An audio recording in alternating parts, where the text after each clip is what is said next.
Hello everyone, welcome back to my channel Sanchita's cooking and ব্লগের নতুন আরেকটি রেসিপি নিয়ে চলে এসেছি তোমাদের সামনে। তো দেখতেই পাচ্ছ এখানে কিন্তু আছে পুঁই শাক। আজকে রান্না করব মাছের মাথা দিয়ে পুঁই শাকের ঘ্যাট রেসিপি। তার জন্য কি কি লাগছে দেখে নাও। এখানে দিয়ে দেবো কিন্তু আলু, কুমড়ো, বেগুন, পটল, ঝিঙে। এখানে নিয়ে নিয়েছি কিন্তু বেস্ট একটা জিনিস, যেটা হচ্ছে কাঁঠালের বীজ, এই সিজনে পাওয়া যায়।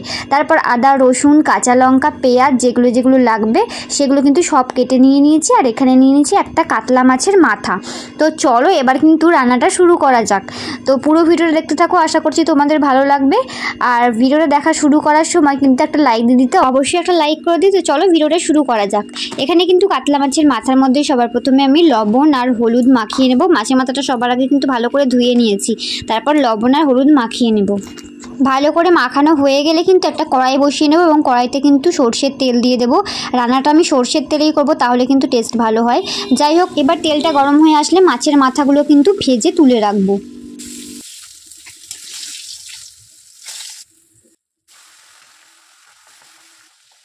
এবার ওই তেলের মধ্যে কিন্তু এক এক করে সবজিগুলো ভেজে নেব। সবার প্রথমে দিয়ে দেব আলু।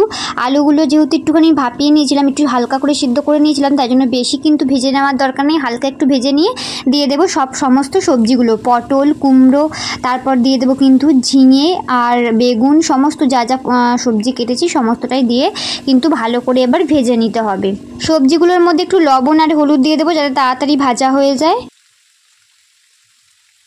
এবার ঢাকা দিয়ে দেবো। 2-3 মিনিট পর কিন্তু ঢাকনাটা তুলে নেব। একটু দেখছো বেশ ভালো মতো কিন্তু ভাজা ভাজা হয়ে গেছে, সবজিগুলো অনেকটাই নরম হয়ে এসছে। এবার সমস্ত সবজিগুলো কিন্তু আমি তুলে নিচ্ছি একটা পাত্রের মধ্যে। তারপর যে তেলটা রয়েছে ওর মধ্যে আরেকটু তেল আমি অ্যাড করলাম। এইটুকু তেলে হবে না, সামান্য একটু তেল অ্যাড করলাম। এবার দিয়ে দেবো তেজপাতা, শুকনো লঙ্কা আর 5 ফোড়ন।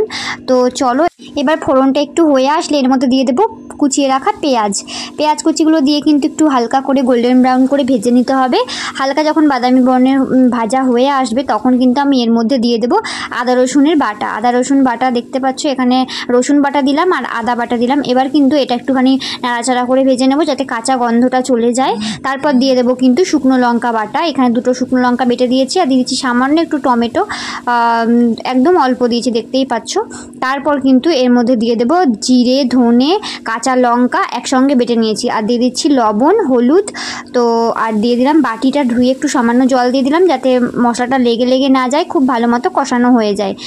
তো মশলাটা এবার একটু কষিয়ে নেব। দেখতেই পাচ্ছ মশলা থেকে কিন্তু খুব সুন্দরভাবে তেল ছেড়ে এসছে। এখন আমি এর মধ্যে দিয়ে দেবো কাঁঠালের বীজ। কাঁঠালের বীজগুলো কিন্তু আলুর সঙ্গে একটুখানি সিদ্ধ করে নিয়েছিলাম। তারপর দিয়ে দিলাম ডাঁটাগুলো, পুঁই শাকের যে ডাঁটাগুলো ছিল ডাঁটাগুলো দিয়ে দিলাম। এবার কিন্তু ভালো করে মশলার সঙ্গে মিশিয়ে এবার দিয়ে দেবো মাছের মাথাগুলো একটু ভেঙে দিয়ে দিয়েছি, যাতে সমস্ত তরকারির সঙ্গে মিশে যায়। যে কারণে কিন্তু মাছের মাথাগুলো দিয়ে এবার মশলার সঙ্গে একটু ভালো মতো কষিয়ে নেওয়ার পর দিয়ে দিলাম পুঁই শাকগুলো। পুঁই শাকটা আমি একটু আস্তে আস্তে নেড়ে মিশিয়ে নিচ্ছিলাম, যেহেতু দেখতেই পাচ্ছ কড়াইটা কিন্তু ভরে গেছে, কিন্তু এতটা ভরা থাকবে না, একটু পরে কিন্তু মজে যাবে। তোমরা দেখতেই পাচ্ছ এখানে কিন্তু সমস্তটা মিশিয়ে নিচ্ছি। এবার ঢাকা দিয়ে দেব। কিছুক্ষণ পর ঢাকনা খুলে নিয়েছি, দেখতেই পাচ্ছ এখানে কিন্তু অনেকটা মজে এসছে, শাকটা একদম নরম হয়ে গেছে। তো এবার কিন্তু দিয়ে দিলাম সমস্ত ভেজে রাখা সবজিগুলো দিয়েও কিন্তু আরও কিছুক্ষণ কিন্তু এরকমভাবে কষিয়ে নিতে হবে।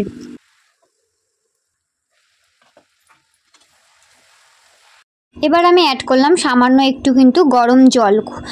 দেখতেই পাচ্ছ এখানে কিন্তু যতটা পরিমাণ আমার দরকার ততটা পরিমাণ অ্যাড করেছি। তোমরা যার যতটা প্রয়োজন সেরকমই জল এখানে অ্যাড করবে।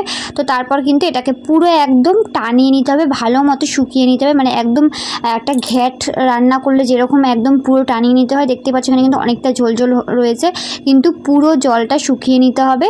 তো একটু দিয়ে দিলাম সামান্য চিনি, কেননা শাক সবজিতে একটুখানি মিষ্টি না হলে ভালো লাগবে না। তো সামান্য একটু চিনি দিয়ে কিন্তু ভালো মতো এটাকে টানিয়ে নিচ্ছি। তো লাস্টে কিন্তু দিয়ে দিচ্ছি এখানে গরম মশলা গুঁড়ো। গরম মশলাটা দেওয়ার পর কিন্তু এবার ভালো করে নাড়াচাড়া করে ঢাকা দিয়ে আর 2-3 মিনিট মতো ভালো করে টানিয়ে নিয়ে নামিয়ে নিলেই কিন্তু রেডি হয়ে যাবে পুঁই শাকের ঘ্যাট। তো দেখতেই পাচ্ছ এখানে কিন্তু একদম তৈরি হয়ে গেছে মাছের মাথা দিয়ে পুঁই শাকের ঘন্ট বা পুঁই শাকের ঘ্যাট, যেটাই বলে থাকো না কেন।